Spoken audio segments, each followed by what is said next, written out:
নমস্কার সুপ্রিয় বন্ধুরা, দেখছেন এই মুহূর্তের আবহাওয়ার গুরুত্বপূর্ণ খবর। আজ 5ই ফেব্রুয়ারি বৃহস্পতিবার চলে আসলাম গুরুত্বপূর্ণ আবহাওয়ার খবর নিয়ে। আপনারা কোন জেলা থেকে দেখছেন, আবহাওয়ার পরিস্থিতি কি রয়েছে, অবশ্যই আমাদের ভিডিওর কমেন্ট বক্সে লিখে জানাবেন। তো অবশ্যই ভিডিওটাকে সম্পূর্ণ দেখার চেষ্টা করবেন এবং পুরোপুরি তথ্যটা বোঝার চেষ্টা করবেন। প্রথমে আপনাদের কাছে তুলে ধরবো উপগ্রহ চিত্র। উপগ্রহ চিত্রতে সম্পূর্ণ আবহাওয়ার আপডেটটা আপনাদেরকে বিস্তারিত জানাতে পারবো। এদিকে আমরা লক্ষ্য করতে পারছি উপগ্রহ চিত্র বিশ্লেষণ করলে প্যাসিফিক ওশানে একটি ঘূর্ণবর্ত বা ঘূর্ণিঝড়ের একটা সম্ভাবনা আমরা লক্ষ্য করতে পারছি। এই ঘূর্ণিঝড়ের প্রভাবে ফিলিপিন্সে কিন্তু প্রবল বৃষ্টির সম্ভাবনা রয়েছে। ভিয়েতনাম, থাইল্যান্ডের দিকে পরিষ্কার, মায়ানমারে হালকা একটা মেঘ রয়েছে, গোটা ভারতবর্ষ পরিষ্কার। কোনো জায়গায় কিন্তু সেরকম কোনো দুর্যোগ এখন আমরা লক্ষ্য করতে পারছি না। এবার আমরা লক্ষ্য করব ওয়েস্টার্ন ডিস্টারবেন্স মানে পশ্চিমী ঝঞ্ঝা। পশ্চিমী ঝঞ্ঝা নতুন করে আসার সম্ভাবনা রয়েছে কিনা বা নতুন করে বৃষ্টিপাতের সম্ভাবনা রয়েছে কিনা। আমরা যেটা লক্ষ্য করতে পারছি, একটি পশ্চিমী ঝঞ্ঝা আসার সম্ভাবনা রয়েছে, সেটা হচ্ছে শুক্রবার নাগাদ। শুক্রবার এবং শনিবারে বৃষ্টিপাত হওয়ার সম্ভাবনা রয়েছে প্রধানত পাহাড়িবর্তী অঞ্চলগুলোতে। সমতলে আগামী 5 থেকে 7 দিনে কিন্তু কোনো বৃষ্টির সম্ভাবনা এখনো কিন্তু আমরা লক্ষ্য করতে পারছি না।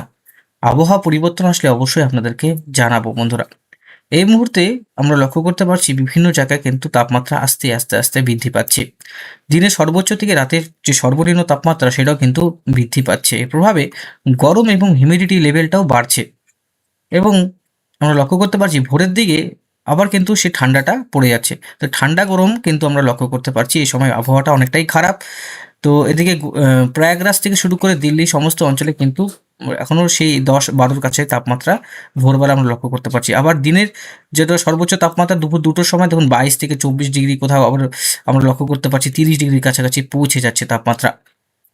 এই বছর কিন্তু যারা বৈজ্ঞানিকরা, আবহাওয়াবিদরা যারা রয়েছেন, তাদের কাছ থেকে যেটা আপডেট পাওয়া যাচ্ছে যে এই বছর কিন্তু পৃথিবীর সবচেয়ে উষ্ণতম বছর হওয়ার সম্ভাবনা রয়েছে। এই বছর কিন্তু তাপপ্রবাহ অনেক দিন ধরে চলতে পারে। তো অ্যালার্ট কিন্তু আগের থেকে দেওয়া থাকলেও আপনারা সতর্ক থাকবেন এবং সাবধান থাকবেন। এবার আমরা লক্ষ্য করব কোন কোন অঞ্চলে গরমের তীব্রতাটা বেশি রয়েছে। তো আমরা লক্ষ্য করতে পারছি মায়ানমারের এই অঞ্চলগুলোতে আমরা লক্ষ্য করতে পারছি যে গরমের যে লেভেল সেটা কিন্তু বাড়ছে। হট করে কিন্তু গরমটা এই মায়ানমারের কাছাকাছি বাড়লো। তো এদিকে মোটামুটি বৃহস্পতিবার, শুক্রবার যেটা আমরা লক্ষ্য করতে পারছি, আবারও কিন্তু একটা ঠান্ডার স্পেল আসতে পারে। দক্ষিণবঙ্গের জন্য শীতল বায়ু প্রবেশ আমরা লক্ষ্য করতে পারছি।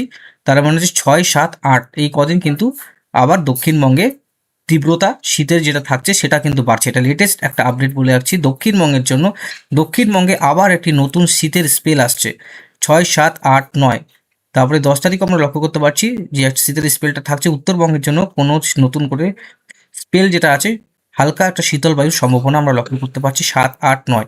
উত্তরবঙ্গে, দক্ষিণবঙ্গে দু জায়গায় কিন্তু আবার ঠান্ডা ঠান্ডা পড়তে পারে সকালের দিকে। এছাড়া আমরা জাপান, তারপরে তাইওয়ানের দিকেও কিন্তু ব্যাপক ঠান্ডা আমরা লক্ষ্য করতে পারছি।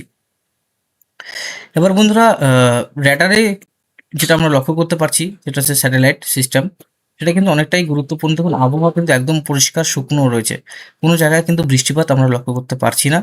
এটা হচ্ছে আপনার আরব সাগর, এদিকে বঙ্গোপসাগর, এদিকে হচ্ছে প্রশান্ত মহাসাগর। এবছরই কিন্তু লানিনার প্রভাবে যেরকম ঠান্ডাটা পড়েছে, এলিনোর প্রভাবে কিন্তু গরমটা পড়বে।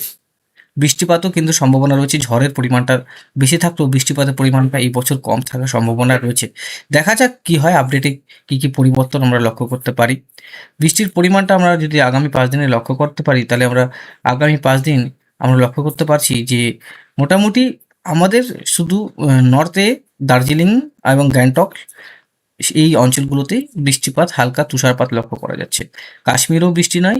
আমরা ভারতবর্ষের গোটা ভারতবর্ষ, বাংলাদেশ, মায়ানমার, থাইল্যান্ড পরিষ্কার। কোনো জায়গায় কোনো বৃষ্টির কোনো সিচুয়েশন আমরা লক্ষ্য করতে পারছি না। তো অবশ্যই বন্ধুরা, প্রতিনিয়ত সঠিক আপডেট দেখতে হলে চ্যানেলটিকে সাবস্ক্রাইব করে রাখবেন এবং সম্পূর্ণ ভিডিওটি দেখার চেষ্টা করবেন। আমি অনেক শর্ট করেই আপডেটগুলো দিচ্ছি। তো আজকের মতন এখানে সমাপ্ত করছি। ধন্যবাদ, ভালো থাকবেন এবং